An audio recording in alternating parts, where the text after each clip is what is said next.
Hi, எனக்கு ஒரு சூப்பரான லஞ்ச் பாக்ஸ் ரெசிபிங்க. என்னென்னு பார்த்தீங்கன்னா, பச்சை பட்டாணி சாதம். சின்னவங்க மட்டும் இல்லை, பெரியவங்களுக்கும் ரொம்பவே பிடிச்ச இந்த பச்சை பட்டாணியை வச்சு ஒரு லஞ்ச் பாக்ஸ் ரெசிபி எப்படின்னு பார்க்கலாங்களா? இதுக்கு கடாயில் 3 டேபிள் ஸ்பூன் ஆயில் விட்டுட்டு, பிரியாணி இலை 1 டேபிள் ஸ்பூன் சீரகம், 1 துண்டு பட்டை, கூடவே கருவேப்பிலை, 2 பெரிய வெங்காயம் போட்டு நல்லா வதக்கோங்க. வெங்காயம் ஒரு 3/4 பதம் வதங்கினதுக்கு அப்புறம் பச்சை மிளகாய் சேர்த்துக்கோங்க. நான் 2 பச்சை மிளகாய் குட்டியாக நறுக்கி போட்டிருக்கேன். நீங்கள் காரத்துக்கு தகுந்த மாதிரி பச்சை மிளகாய் சேர்த்துக்கோங்க. கூடவே 1 டேபிள் ஸ்பூன் மஞ்சத்தூள், தேவையான அளவு உப்பு சேர்த்து வதக்கிட்டு, ஒரு ஃப்ரெஷ்ஷான நான் புதினா ஒரு 5 இலை போட்டிருக்கேன். புதினா போட்டால் மணமாகவும் டேஸ்ட்டும் சூப்பராக இருக்குங்க. அதனால் நான் ஒரு 5-6 இலை புதினா போட்டிருக்கேன்.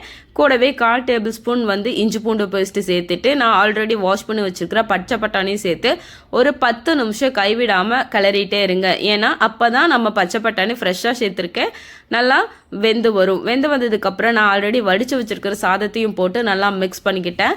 சாதத்தை போட்டு நல்லா கைவிடாமல் மிக்ஸ் பண்ணிங்கன்னா நம்ம சூப்பரான பச்சை பட்டாணி ரெடிங்க. ஃபைனல் டச்சாக 1 டேபிள் ஸ்பூன் அளவுக்கு மிளகுத்தூள் சேர்த்திங்கன்னா இன்னும் டேஸ்ட்டு சூப்பராக இருக்கும். கண்டிப்பாக ட்ரை பண்ணுங்கள். பிடிச்சிருந்தா லைக் பண்ணுங்கள், ஷேர் பண்ணுங்கள், கமெண்ட் பண்ணுங்கள். தேங்க்ஸ் ஃபார் வாட்சிங். Subscribe for more videos. Thank you.